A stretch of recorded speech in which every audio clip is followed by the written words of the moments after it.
Esta semana el Fondo Monetario Internacional criticaba en una de sus publicaciones el neoliberalismo como una ideología sin demasiada base empírica que a su juicio no había contribuido en nada a mejorar las condiciones de vida en el mundo. Esto, para que nos entendamos, es como si el ministro de Hacienda, Cristóbal Montoro, criticara que en España los impuestos son demasiado altos, porque al fin y al cabo el FMI ha sido durante décadas, desde su mismo nacimiento, el principal abanderado y el principal ejecutor de algo que pudiéramos llamar neoliberalismo.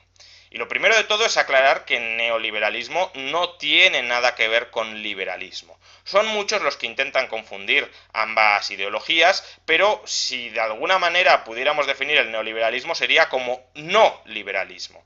El neoliberalismo es una ideología por la cual el Estado tiene que mantener una cierta apertura de los mercados para que estos se vuelvan productivos, para que estos generen riqueza, que luego pueda tomar el Estado y gastarla y distribuirla como ese Estado juzga más conveniente. El neoliberalismo, por tanto, no es liberalismo, es una ideología a favor del gobierno grande, a favor del intervencionismo gubernamental. Es una ideología, en definitiva, que, como decíamos, ha abanderado el FMI desde su mismo nacimiento. No en vano, el Fondo Monetario Internacional se crea en el año 1947 y sus dos padres intelectuales son dos economistas. Por un lado, John Maynard Keynes, que, como todo aquel que lo conozca sabe, es un economista favorable al gobierno grande, al Estado grande, al gobierno intervencionista, al aumento de los impuestos para mantener un nivel de gasto público extraordinariamente alto con el cual supuestamente estabilizar las economías. Es el partidario de políticas fiscales expansivas, de políticas monetarias expansivas para tratar de salvar al capitalismo, decía, de sí mismo. Por consiguiente, al menos uno de los padres intelectuales del FMI es una persona tan socialdemócrata y con tantas credenciales a favor del intervencionismo estatal como John Maynard Keynes. Pero es que el otro economista que creó, que pergeñó el FMI fue Harry Dexter White. Harry Dexter White era el enviado por parte de Estados Unidos para negociar la constitución del fondo. Y años después se descubrió que era un agente infiltrado de la Unión Soviética en la administración estadounidense. Por tanto, los dos padres del FMI son un economista muy intervencionista como John Maynard Keynes y un economista que estaba infiltrado por parte de la Unión Soviética, Harry Dexter White. Imaginemos qué criatura puede haber surgido de esas dos cabezas. Pues exactamente el Fondo Monetario Internacional.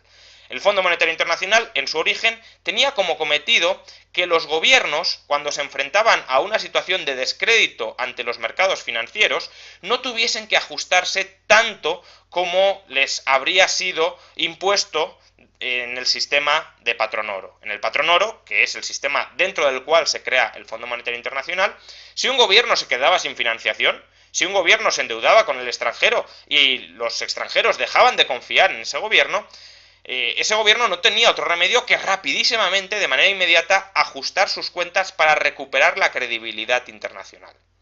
El Fondo Monetario Internacional se crea para evitar esto, para que los gobiernos pudiesen extender, retrasar, diferir el plazo, el momento del ajuste, a ver si escampaban las circunstancias internacionales que hacían que no se confiara en la situación financiera de ese gobierno. ¿Y cómo se lograba esto? Pues básicamente el FMI le otorgaba un crédito en oro al gobierno sobre el que había dudas, y de esa manera el gobierno no tenía que ajustarse de manera inmediata para mejorar su credibilidad exterior.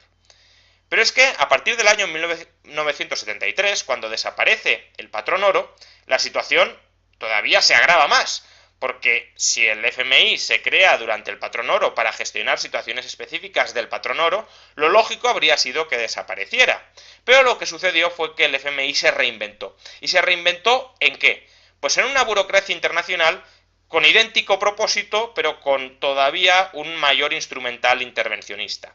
A lo que se ha dedicado el Fondo Monetario Internacional desde el año 73 y a lo que se dedica hoy es básicamente a rescatar con el dinero de los contribuyentes de los países solventes, se dedica a rescatar con ese dinero a los gobiernos extranjeros quebrados, a los gobiernos extranjeros manirrotos, a los gobiernos extranjeros insolventes. Cuando unos gobernantes llevan a su país a la bancarrota por gastar mucho más de lo que ingresa, el FMI lo que hace es darle un crédito. ¿Y cómo financia ese crédito? Con dinero que les extrae, con dinero que les roba, con dinero que les quita a los contribuyentes de aquellos otros países que no tienen administraciones públicas tan manirrotas o tan insensatas como para abocar a ese país a la insolvencia.